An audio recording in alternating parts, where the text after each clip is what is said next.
Okay, the United States declared itself independent in 1776. Okay, throughout the Revolutionary War, the colonies were basically just like an association of different countries fighting a common cause. You have to understand that throughout colonial history, people did not call themselves American. That wouldn't come until after the War of 1812, so not even like after the Revolution. People did not see themselves as, some kind of connection with other people in the colonies. They saw themselves first as whatever colony they were from. So if they were from Massachusetts, they were Massachusettian. Mercedes is like, that's not a word. But I'm trying. If they were from Virginia, they were Virginian, and so on. Okay. Second, they saw themselves as British citizens. Okay, because once again, they had that tie to the mother country. And it wasn't until the French and Indian War that the colonies actually worked together for a common cause. Before that, they treated each other like separate countries. Okay, and so revolution comes along, the colonies unite to fight Britain. And yes, there was what we call Continental Congress, okay, where each colony sent a representative to stand up for the interests of that particular colony. And yes, Congress did bring together and raise an army, which was referred to as the Continental Army, all right? But for the most part, each of the colonies functioned independently, okay? And so, when the war was won, okay, there was a debate as to what type of government there should be. Many people were like, okay, now that we won our independence, we just go back to what we were. Massachusetts, New York, Virginia, Pennsylvania, that's it. All right. Some people felt that the colonies should remain together, or else either Britain or some other European country would just kind of swoop in and conquer them all. One of the more radical proposals was from Alexander Hamilton, who said, hey, we should just have a king like we did before. And he actually wanted George Washington to be king. Okay, he would be King George I. All right, obviously that one didn't happen. All right, yeah. So what America settled on, okay, was this loose confederation of states. And I like to call it America 1.0, okay? The governing document was the Articles of Confederation, okay? And basically the only thing that the Articles did, all right, was basically say that they're not colonies anymore, the states were united, okay, to take care of any debt, any foreign relationship, all right, so if they had to deal with another government, and, important local issues, okay? Otherwise, every state was on its own, okay? So each state had its own laws. Each state enacted whatever it felt was needed. Each state had its own money, okay? So if you wanted to go from New York to Pennsylvania, you had to change your New York dollars into Pennsylvania dollars, okay? Each state imposed taxes and tariffs and trade restrictions on other states. So basically, in this case, the central government had no power, all right? All it could do was negotiate with other countries. When it came to the actual country, everyone just did what they wanted, okay? So obviously that wasn't working out, okay? What ended up happening is that in Massachusetts, it's not in your textbook, but you got Santos. What ended up happening is that in Massachusetts, there was another small rebellion. It was called Shays Rebellion. People were upset that they were losing their homes because Massachusetts was imposing tariffs on other states, and other states were boycotting Massachusetts. And so people were losing their farms. And so they invaded the courthouses to stop like foreclosure proceedings because people were losing their farms. And they were like, well, what the fuck do we do? And they're like, well, let's have the government take care of it. And the government was like, well, we don't have any power. I mean, this is a local issue, and they're like, well, yeah, that's your job. And they're like, yeah, but we don't have an army. And the central government couldn't even raise taxes. So we don't have any way of stopping this kind of stuff. All right. So in 1787, okay, some of the elite leaders of the country came together in Philadelphia. All right. And later, this would be called the Constitutional Convention. Okay. Now, just as an FYI, despite what other people may tell you, the reason why they came together, okay, is that they wanted to figure out a way to give the central government a little bit more power so that Shays Rebellion wouldn't happen again, okay? After about 2 or 3 days, they realized that under the current government, there was no way that they could give them more power, that the only true way of making the central government a little bit stronger was to get rid of everything and start from scratch, all right? That would be like the only way to do it, okay? And so these men sealed themselves off from everyone and began to try to figure out, how are we going to make our government then? We already know that this is a failure, so we can't go back to this, okay?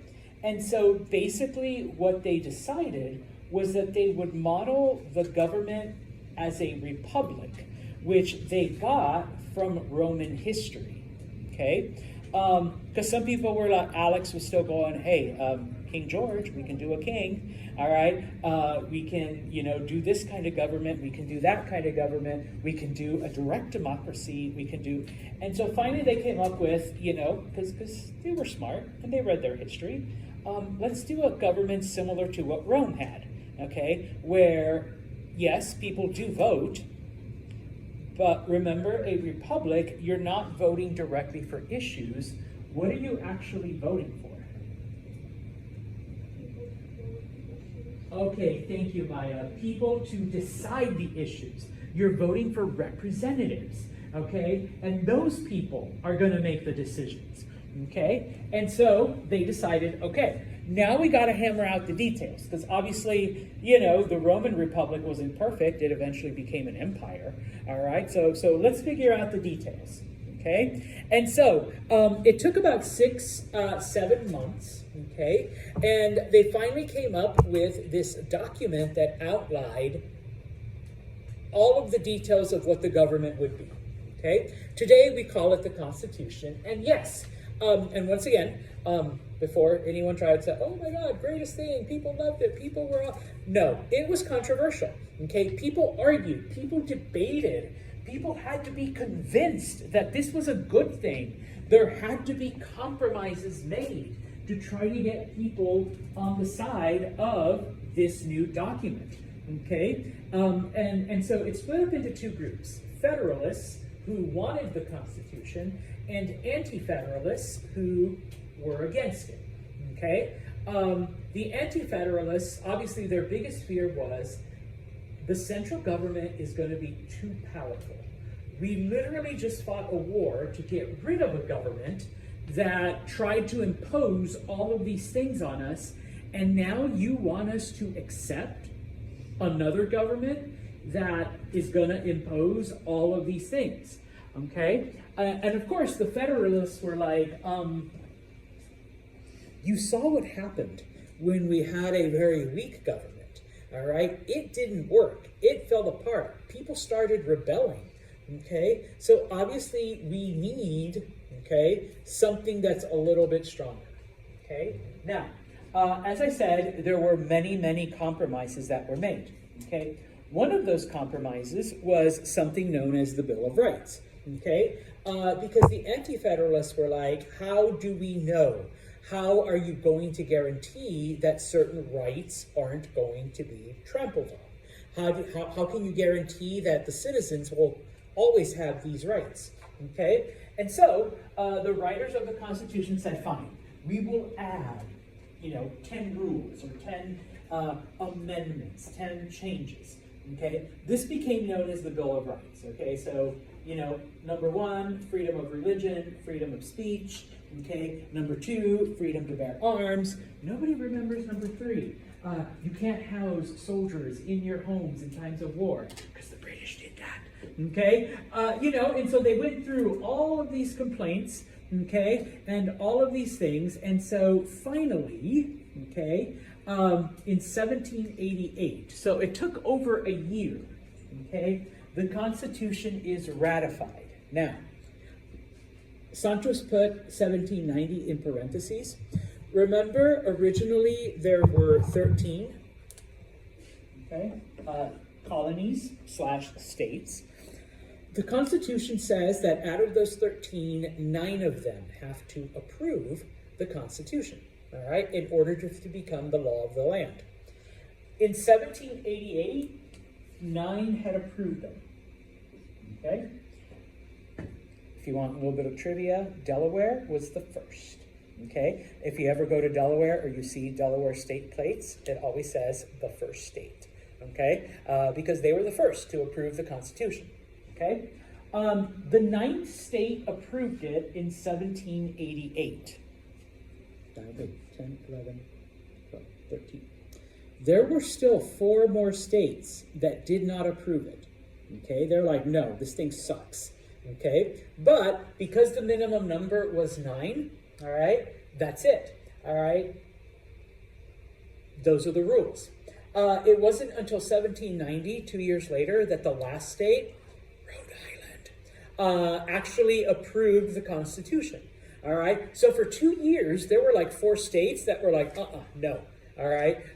You got to give us more. You got to, make some more concessions. Okay, and yes, there were quite a few concessions, and we can, spend some time talking just a little bit about it. One of those was the 3/5 thing about slaves counting as 3/5 of the person, not for voting rights, but for population, because in the South, they were mostly white, and there were a lot fewer of them, but they wanted their slaves to count, even though the slaves couldn't vote.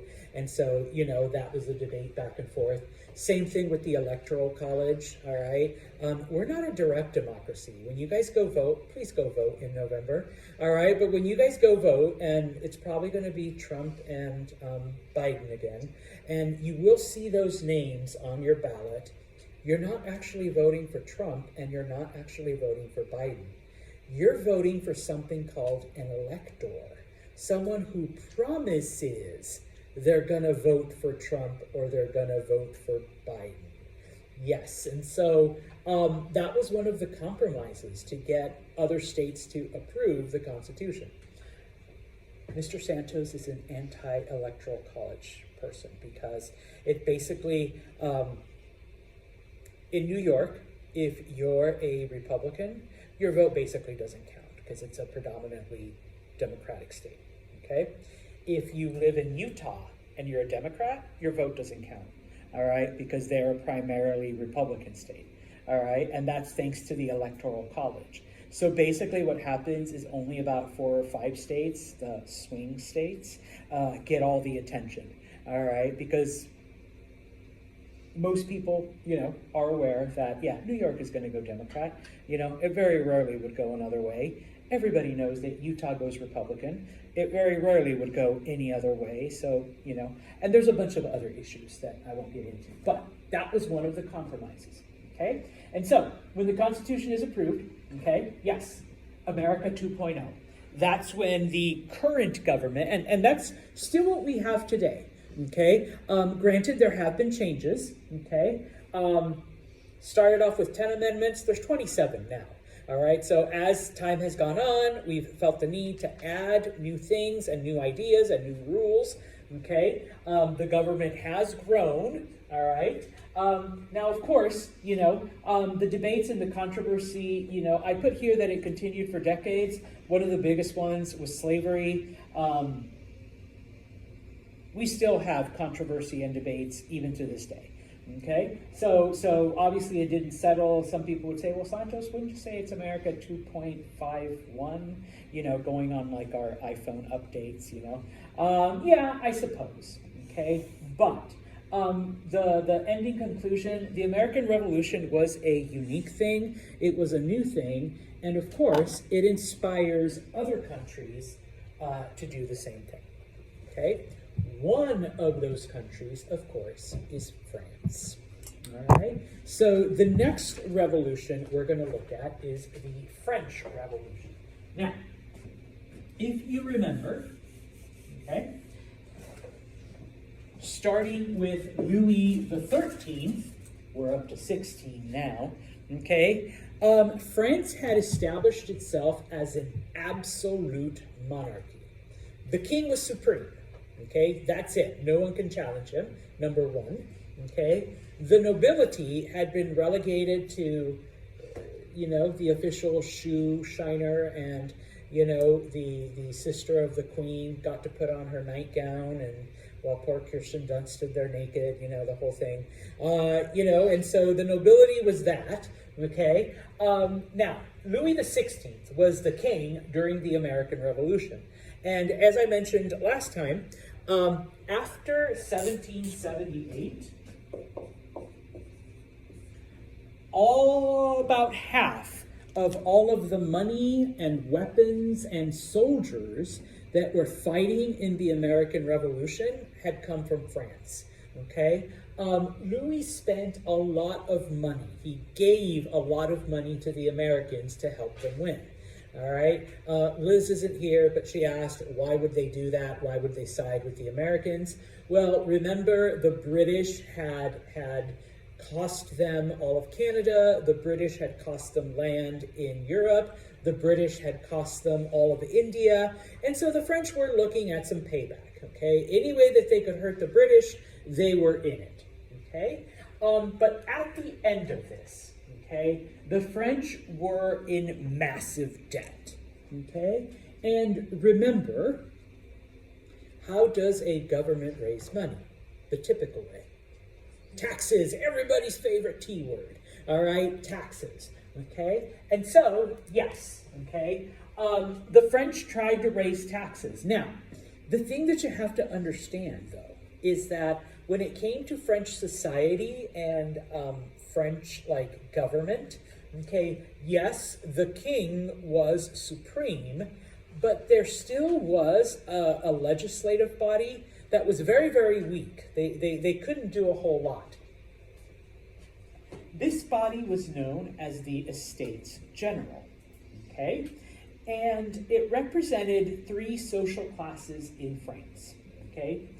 Class number one, the first estate, was everyone who was a member of the Catholic Church. And I don't mean member, but clergy. So priests, cardinals, bishops, okay?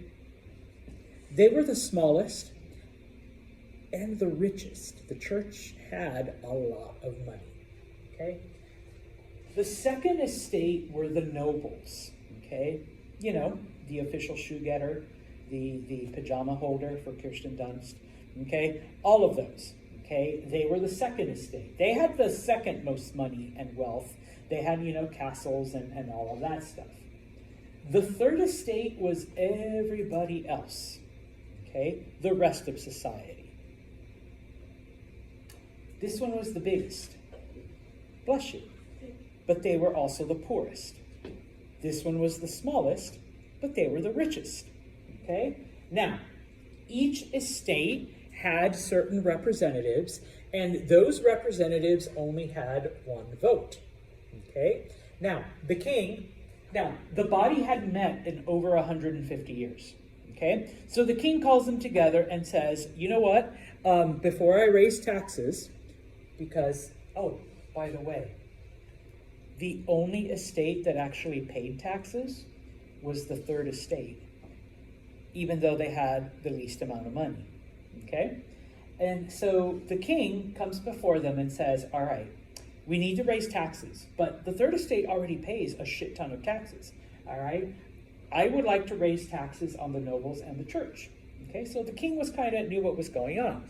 And of course, the estates were like, no, all right? And so since each one only had one vote, third estate says yes, second estate says no, first estate says no, guess what? We're not raising taxes on us. So when King Louis XVI raised taxes, only the third estate is paying, okay?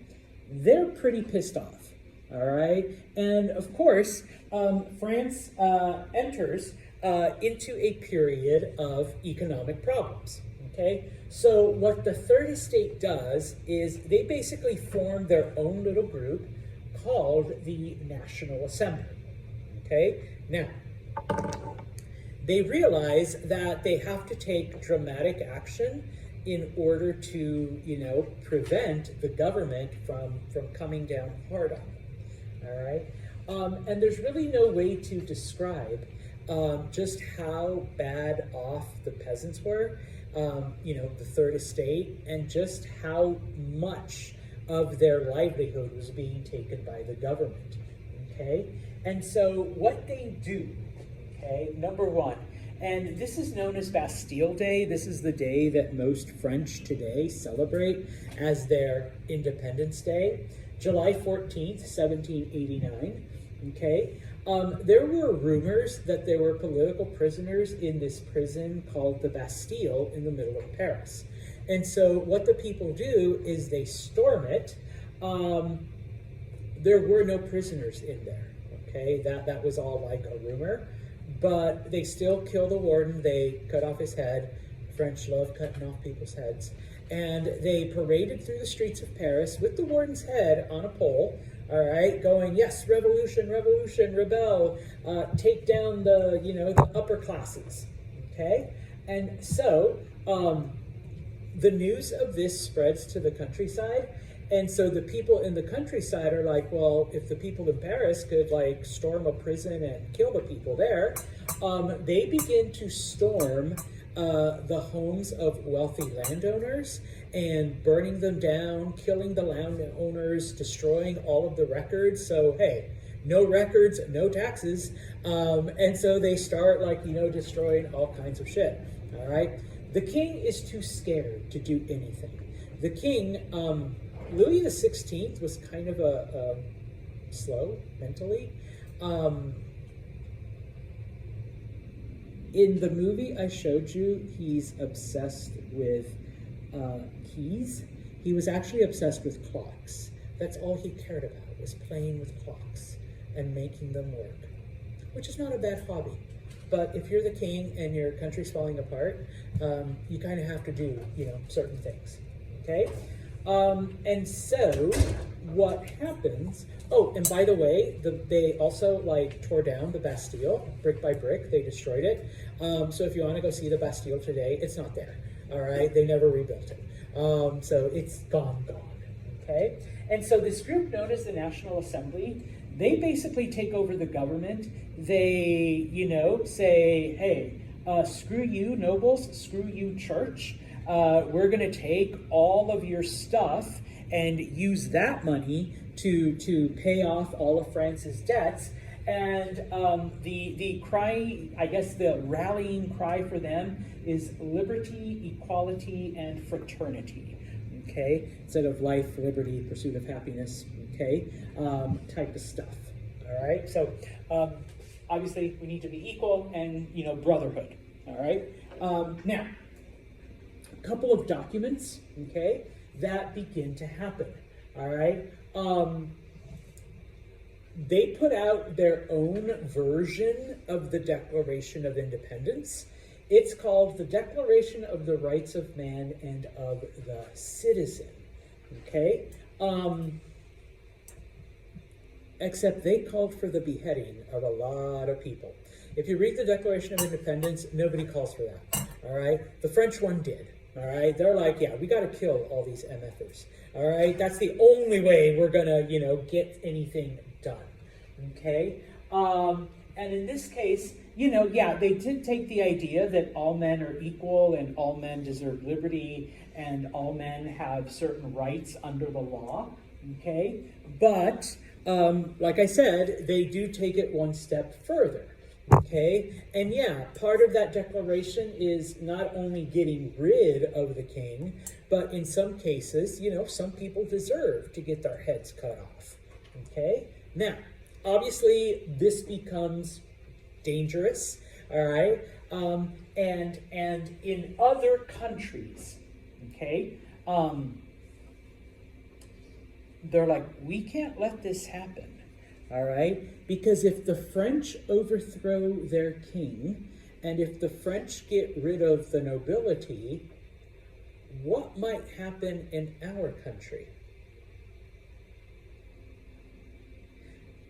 If you go to Germany, do you think the German people are like, if the French got rid of their king, why can't we? Okay, and the Italians would say, hey, if the French and the Germans got rid of their king, why can't we? Okay, and so yes, various countries obviously are scared of the French Revolution succeeding. Okay, and so number one, first off, there are divisions. Obviously, people are disagreeing on okay, yeah, maybe we can get rid of the king, but we really shouldn't be cutting off people's heads. And some people are like, oh, it's not enough to just get rid of a few people. We need to cut everybody's head off. All right. So you have these debates, and so basically, what begins to happen in 1792, okay, Prussia, which is a German country, Austria, Britain, and Russia all invade France. Okay, their goal is to put Louis back on the throne.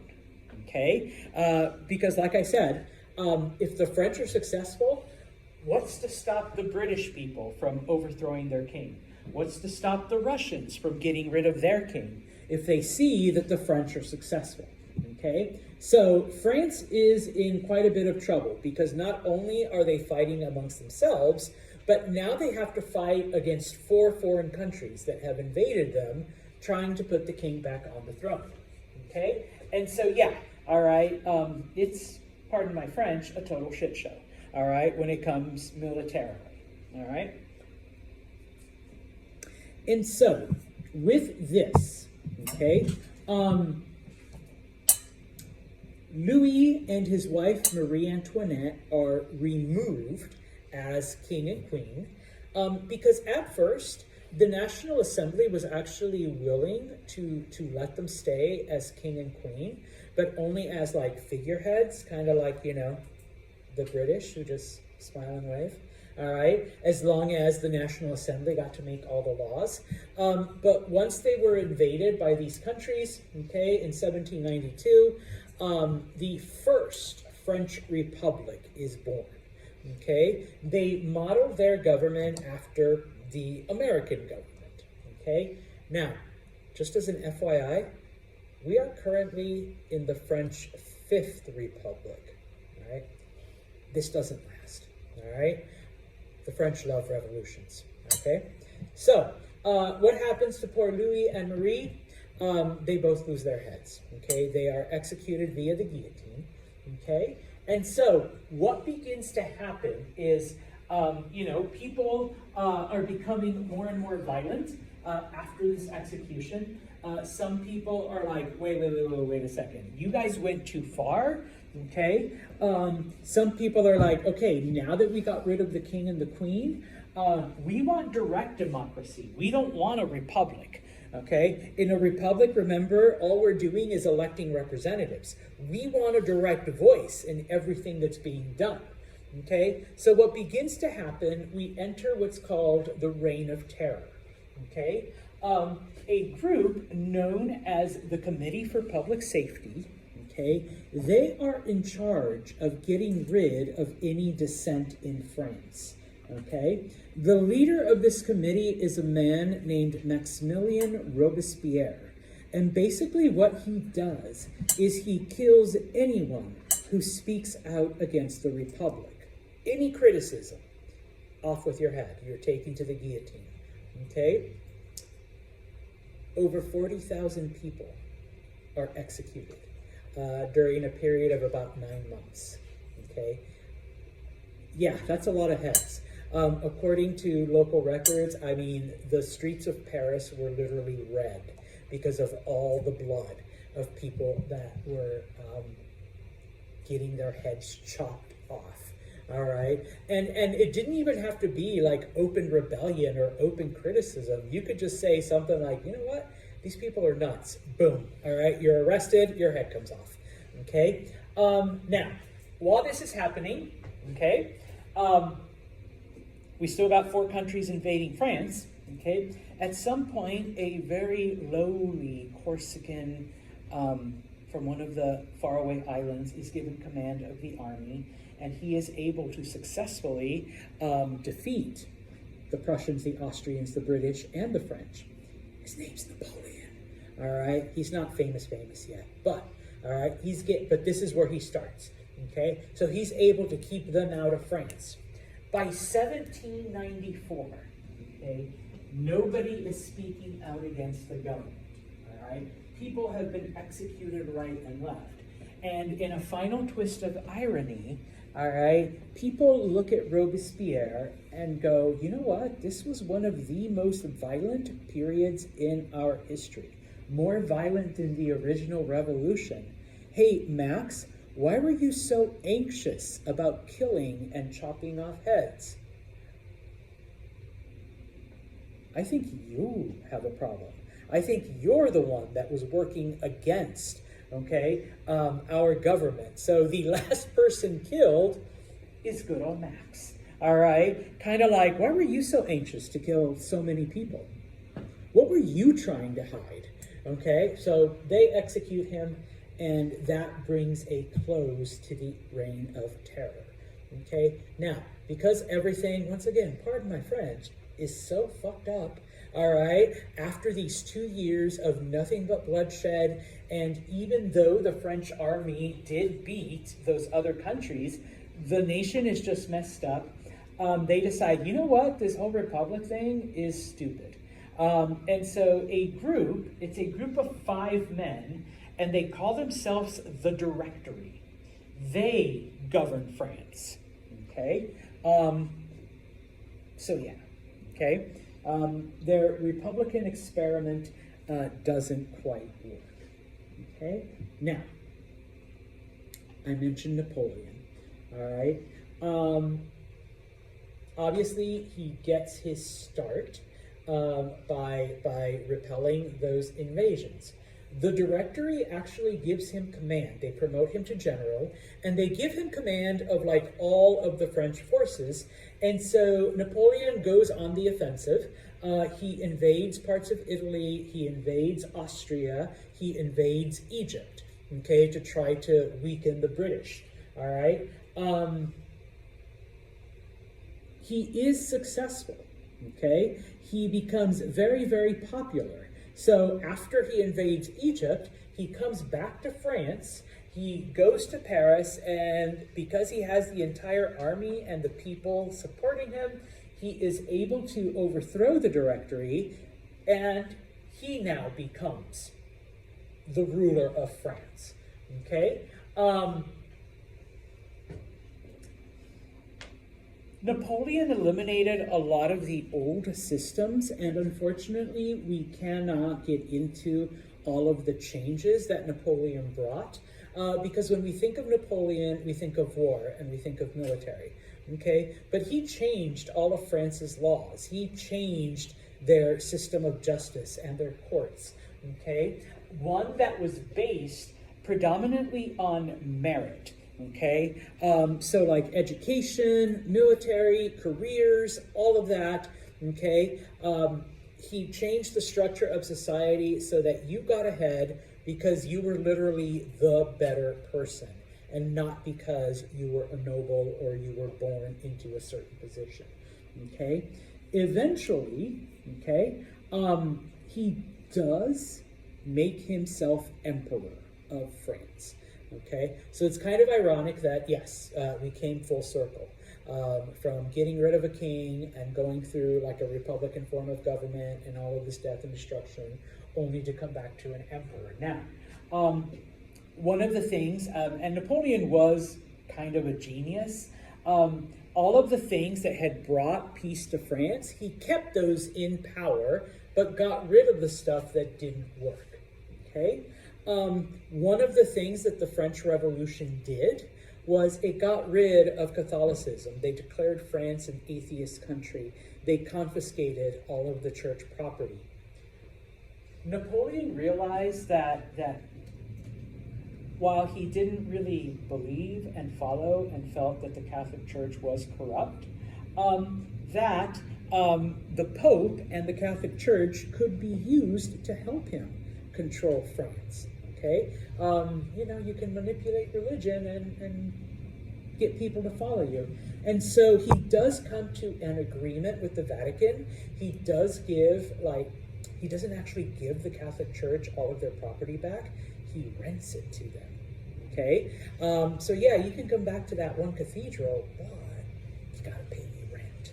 All right, if you want to use Notre Dame, yeah, there's a price attached. Okay, but the Catholic Church was happy to have some influence back in France, and Napoleon was happy, okay, to have, in this case, some control over the people. Okay, I talked about this kind of already, but like I said, Napoleon is in fact determined, okay, to bring Europe under his control. He is determined to conquer, all right? And so, as I said, in 1799, he actually declared himself emperor, okay? And so, as I said, the irony in going from an absolute monarchy, and then 20 years later, you're just back to I guess it's an empire now, with the same type of thing. Napoleon did get rid of a lot of the Republican democratic institutions that, in fact, the French Revolution fought for. So basically everything that Napoleon did just went against it.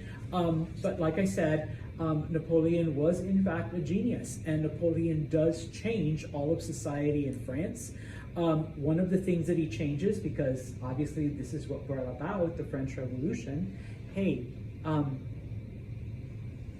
let's charge taxes to everyone, not just the poor people, okay? So in France, the Catholic Church, in addition to renting their own land from Napoleon, had to start paying taxes on all of the things that they owned. Okay, people that were wealthy. In this case, most of the nobles had fled, but the new nobility, because now he's emperor, so new nobility and people who were wealthy, they also started paying taxes, whereas before, remember, it was typically only the poor people.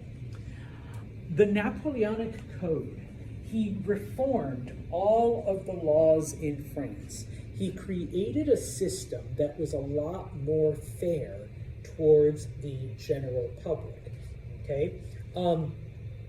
Like I said, most of the changes that he made were so that your whatevers were based on your merit and not necessarily on your standing, okay? When it came to the legal system, he's like, why not, okay? If you're guilty, you're guilty. It doesn't matter if you're a noble. It doesn't matter if you're a peasant. And vice versa. If you're innocent, you're innocent. Okay? And just so you're aware, the Napoleonic Code becomes the basis of most legal systems throughout Europe. Okay? The United States is based on English common law, but most of the governments of Latin America base their legal traditions on the Napoleonic Code, okay? It not only influences France, it influences all of Europe, and to this day, most of the countries in Latin America, okay? So he makes university public and free in France, okay? Which is something that today, most of Europe, I should correct myself, all of Europe has. okay? And it started with Napoleon, all right? So yeah, and it's the same in South America. University is public and it's free, okay? Of course, not all good, all right? He decides he is going to conquer all of Europe, all right? But of course, he actually does spread these ideas, not only, you know, the liberty, equality, fraternity, but he does change many of the local governments, which is why so many European countries today, their laws and their educational system are all based on what Napoleon did. And so, yes, he was successful. People loved him. All right, people welcomed him. It's like, what? You're gonna like make laws more equal for us?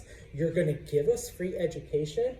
Come on in, Napoleon. All right, and so he was welcomed in a lot of countries. The countries that he didn't invade, they became his allies, or Napoleon like forced them to pay him tribute. Okay, we'll talk about his downfall in the next class. But I do want to finish showing you a brief clip. There was recently